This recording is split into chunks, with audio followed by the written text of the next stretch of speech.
creative video tutorial. Find more at 337studios.com or live streaming at 337studios.tv. Follow our Twitter for more of the videos or when we're streaming live. Now we're using Pro Tools 8. I already started off. Now this isn't a beginner's tutorial. You want a beginner's tutorial, you follow us and ask us questions. Ask us, we'll make a tutorial for you. All you have to do is ask. I made a little session.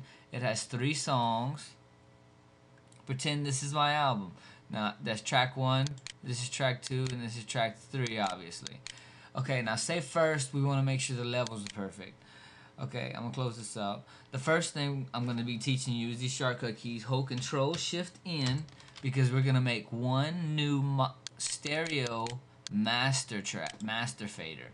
Click create that, and I'll just take that and drag it to the top because that's what I like to do. Now you could switch to the mix window by pressing Control minus. See what I'm doing? Control minus is switching from between the edit window, editing your tracks, to the mix window. You're mixing your tracks. Here's the master track. Now you're going to want to add something, possibly a compressor or a limiter. This is the inserts where you do it. You go to multi-channel plugin, dynamics is where you want to go, and this is all given whatever you like. I usually, you know what, I go with a compressor limiter. Basic compressor limiter, you'll see it'll come up right here. You got plenty of options. We'll just throw a basic option on there. What? Vocal leveler. That's cool. Fine with me. I'm not trying to make this a perfect thing. I'm gonna Control minus, bring me back to the edit view. By the way, I would say if you're a Pro Tools user, get 2 monitors. I got dual monitors, so I'm just doing this for y'all so y'all can see. But usually I have the edit window right here in this monitor, and my next monitor has the mix window, so I get to see it all at one time. So now we have overall. If you listen, it's over here. Okay, whatever. That's it. Now you can stop here if you want it, and pretend that this is the track, this is the track, and this is the track, and there are no fades, and then easily create locations to render them out. Or you could do it to where they fade in between each other.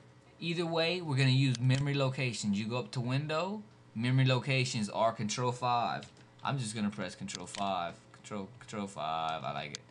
Now memory locations, there's a lot of different things, but what we're going to just focus on right now is, say I got this whoops, sorry, I gotta get all these buttons together. Say this track is the first one. We select it, and then we go over to your memory location and drop down the arrow and then go click new memory location. It's gonna come up with a box. You wanna make sure the time properties is set to selection because we just made a selection. You can name it track 1. I'll go ahead and name it track 1.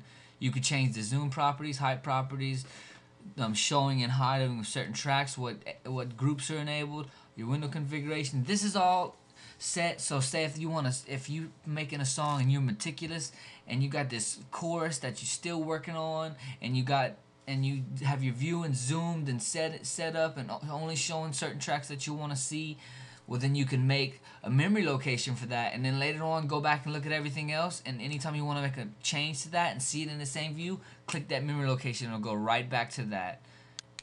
Try that out. See, bam, I made track 1. Then you can just click track 2, do the same thing, and new memory location, make sure it's a selection, call it track 2, and then now if you look, I'll bring this over here close to these two things out. Track 2 is highlighted right now. If I click track 1, then track 1 will be highlighted. Track 2, track 1. Okay, I'm going to delete them all and start over, because what you might want to do is say you want track 1, but you don't want track 1 to end right there. You want track 1 to end more closer to in the middle between track 1 and track 2. You see what I mean? You want track 1 to end while track 2's beginning, and you want track 1 to still play while track 2's beginning, so you find yourself a location. Now here's a quick tip. Now sometimes you could get this could mess you up, but this is a excuse me, quick tip. You point your icon at that arrow, see where it turns into that, and you look up here at your cursor. There's no number here now, but there's going to be a number here right when you point at it.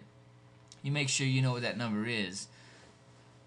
that number is 29.350. That means 29 seconds and 350 frames in the song. That's a whole bunch of jargon. So say that's where we want to start. Well, we're gonna go do new location, memory location, selection. We're gonna call that track 1. And now this is the easy way that doesn't always work. You could go drag the beginning of what track 1 is all the way to where it snaps and it's the end, and then you can hope to perfectly grab the end. Oh, I did it. I actually did it. And bring that somewhere in the middle of what track 2 and 3 is going to be, because you want those to fade together. Now, if that didn't work, well, then you was going to probably have to make a new... Okay, oops, that didn't work. Pretend it didn't. Remember, it was at 30 point something? 30 point... What was it? It was at 30 point... See, I don't even remember. 30.93. That's what it was at. Thank God I remember it. Well, say you just go ahead and make a selection anywhere. It doesn't matter, because you're going to edit the selection. You're going to bring this number and watch that cursor position. You're going to bring it to 30.93. 30.93. 30.93. Boom. Now you can see the beginning that's at 30.93, and you want to bring this back to where you want it. Right there. Now we're going to make a new memory location. Come down here to new memory location, and your memory locations thing out of window. Remember, you have to make it to selection. You could use markers. That's a whole nother story. We're doing it this way. That's called track 2. Now we know we got track 1 and track 2. Now let's do the same thing with track 3. Let's try not to mess up.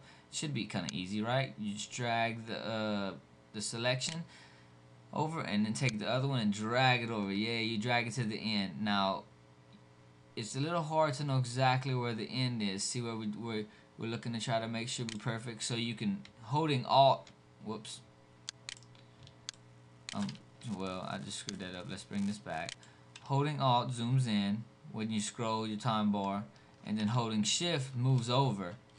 So we're gonna hold Shift and use it's the scroll wheel on your mouse. Come on, you know what a scroll wheel is. Scroll that motherfucker. And then use, whoops, I just messed up. That's the wrong thing. You scroll over, and then you use the Alt key to zoom in, and then you just grab that. Oh, that I messed up just now. Well, then, oh well, I gotta undo the mistake. And I see that I accidentally deleted track 2, so I gotta do it again. Well, that's what happens sometimes. I must have pressed the wrong button and did something wrong. So we already got track 1 selected. See, if I select right here, and then I click track 1, it selects track 1. So let's go back. We'll do it real fast. We'll take track 2, pull it back, grabbed it, good. Find the spot where I want it, boom. We're gonna go new memory location, selection, and call that track 2. Okay, time for track 3. Okay, now we're gonna move this memory location all the way over here, boom. We're gonna hopefully get this up, this one, get it up. See, that's what I mean. I grabbed the post row instead. There's pre-roll and post-roll, and that's during recording. You could learn more about that, but no. Okay, I grabbed it right this time. Okay, try to bring it down here. Let's zoom in. Bring it closer and zoom in.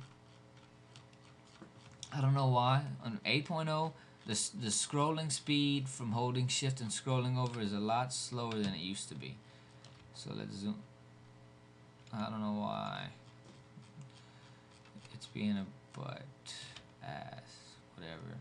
So okay, now I'm gonna hold it, click right here, and then I'm gonna make sure I get it, boom, right to the end of the song. Now you don't have to always be that meticulous, but now you can see we got our selection 3 set up.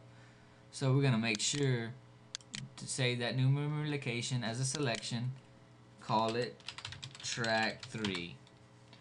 Okay, we have a master track that has, going back to the Control E to get to the mix window, it has a compressor that we set up, pretending we set up and made sure all the levels, and we also took each song and we brought the levels up or down to what need be, or whatever effects need be.